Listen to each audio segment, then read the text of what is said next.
Mindezek után higgyük el a pszichiátereknek, amikor azt mondják, hogy nem sokára új áttöréssel fognak előállni. És ha a pszichiátria nem működik, akkor mihez kezdünk?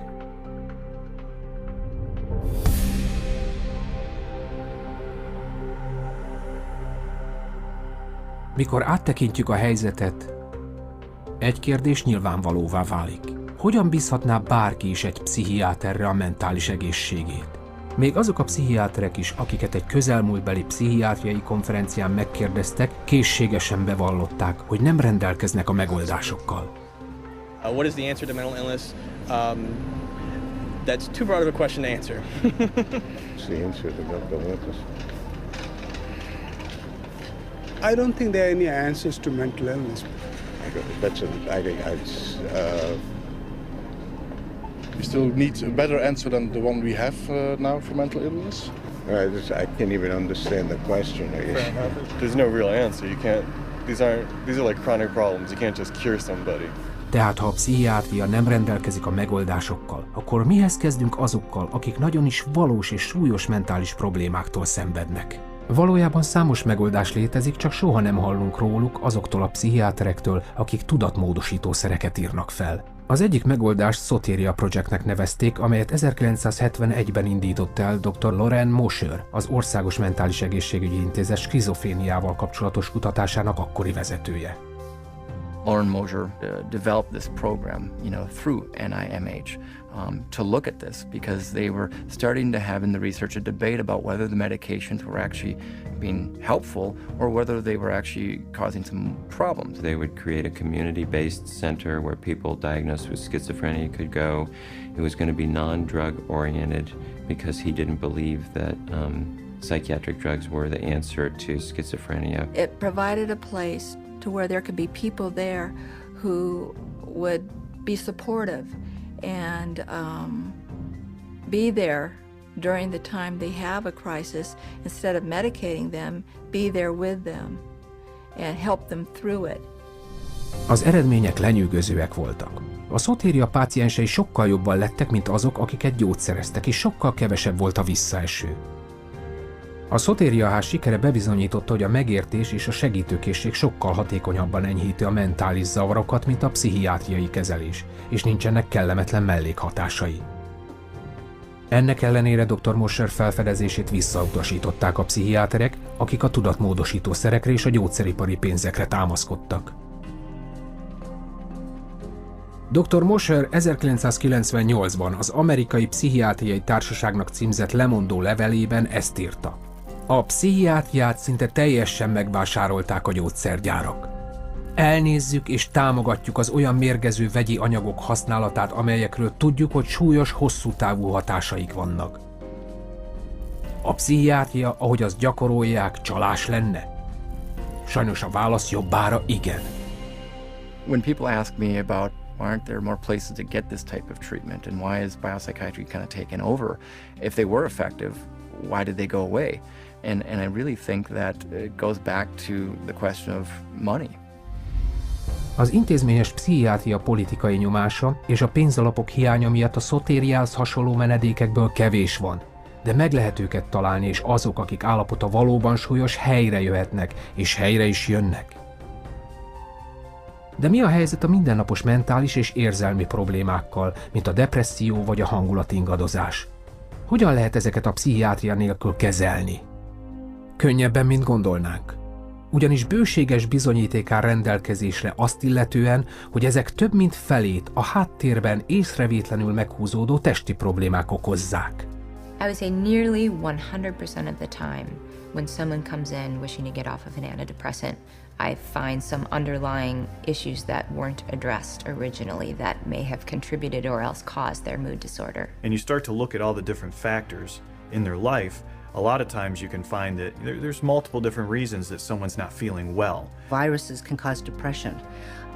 Digestive issues can cause depression and anxiety. Iron deficiency is very connected to depression. One of the effects of pesticide poisoning is depression. Little children, if they get a streptococcal infection, can become obsessive and compulsive.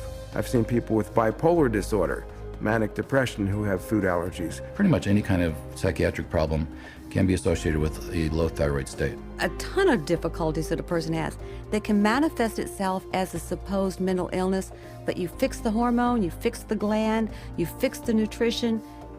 Miraculously, you can also fix the quote-unquote mental illness. Why a psychiatrist cannot get to the root of a person's problem, that's the million-dollar question. I have absolutely no idea. They could. They learn it in school. They could just as easily run a blood test as I could run a blood test. They could run all the diagnostic tests I can. They study anatomy, physiology, pathophysiology. They just choose on their own to treat symptoms. De mi a helyzet azokkal, akiknek a pszichológiai problémáját nem testi probléma okozza? Divorcing parents, a change in babysitters, moving in the middle of a school year. Those can cause disruptions in the normal flow of sitting in a class and paying attention. Good things are seen as stressful as bad things. Buying a house can be as stressful as losing a house. Getting married can be as stressful as getting divorced. But it may be some situational anxiety, situational depression that would have resolved on its own years ago. And the patient's been on medicine for years. Well, it is ridiculous to think that normal depression or grief from normal life circumstances should be treated with medication. We didn't think this way before we had them, because people just took it for granted that life was difficult at times. It was stressful, painful, and, difficult emotions, be they anger, pain, sadness, grief. All these things are normal reactions, and to cover that up with medication is really to turn your back on what makes us human beings, which is our emotions. Természetesen léteznek olyan komoly mentális problémák, amelyek mások segítségét igénylik. De mivel a gyógyszeripar hatalmas pénzügyi erőforrásokkal rendelkezik, amivel a pszichiátereket magas pozícióban tartja, ahonnan azok befolyással vannak a nagy közönségre, a médiára és az orvosokra, a tudatmódosítószerek az egyetlen gyógymód, amelyről ön hallani fog. Egy dolgot viszont megtehet a fogyasztó. Ragaszkodhat a tájékozott beleegyezés jogához. Informed consent boils down to the patient must be told about their diagnosis and what the risks and benefits and alternatives are to the treatment.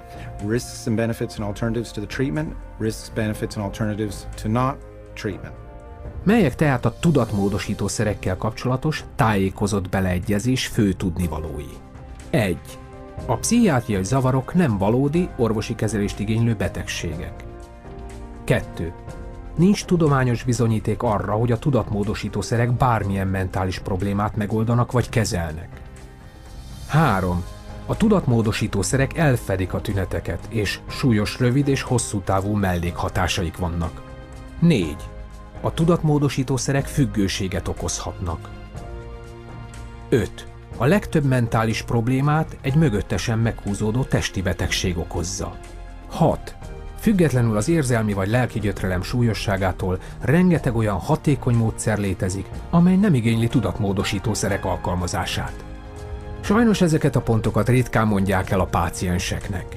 I have over 2,000 clients, and I can honestly say 100% of them that have come to me, it has either been suggested that they take psychiatric drugs or they actually have taken them. And probably 70 to 80% have actually fallen into the trap and taken the psychiatric drugs because they didn't know what else to do. 50% of patients who are not treated for depression come out of it on their own without any therapy. Okay, that's never on an informed consent, but it is a fact. So, there's never a full informed consent. De az igazságra kezd fény derülni. Az USA államaiban most már 14 törvény korlátozza szigorúan, hogy a pszichiáterek megbélyegezzék és gyógyszerezzék a gyermekeket.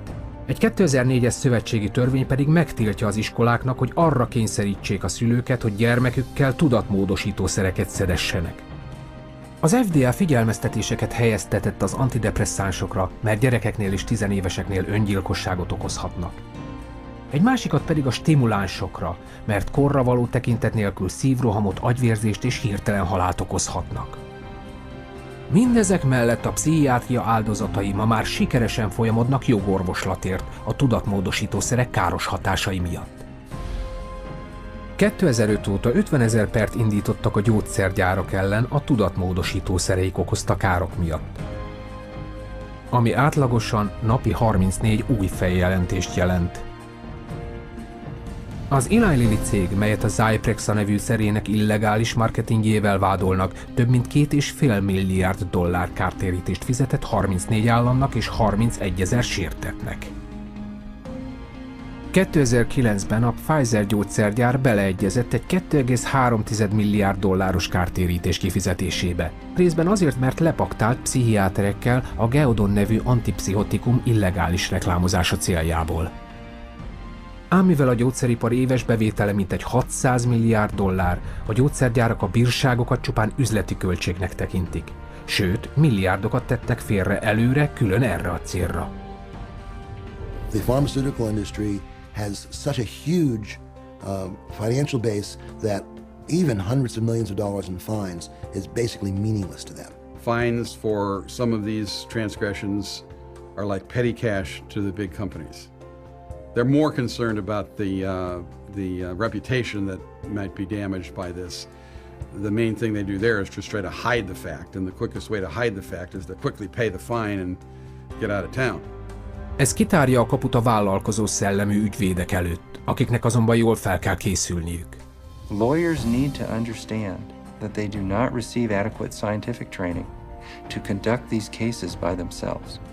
They need to gather together a team of experts who will help them to do these cases wisely and well. And then other people will begin to see the rates of success that we have had over the last 12 years doing what I call science-intensive litigation. You have to go to the experts in the field and say, okay, bring your expertise to bear, come to court, and tell people what you know. I have found that there's an overwhelming number of people that when they see the atrocities that have occurred with psychiatry and the way people have been treated, they are very willing to come over and testify against psychiatry and testify against techniques that are being used. Az igazságszolgáltatás csupán egy terület a sok közül, ahol az emberek felemelik a szavukat. Ön is segíthet, azzal, hogy továbbadja ezt a dokumentumfilmet kollégáinak, ügyfeleinek, pácienseinek, barátainak és szeretteinek. Ezzel egyben megválaszolja az utolsó kérdést is. Mit tehetek én, hogy megvédjem világunkat a pszichiátria és a tudatmódosítószerek jelentette veszélytől? Ismerje meg a tényeket. CCHR.org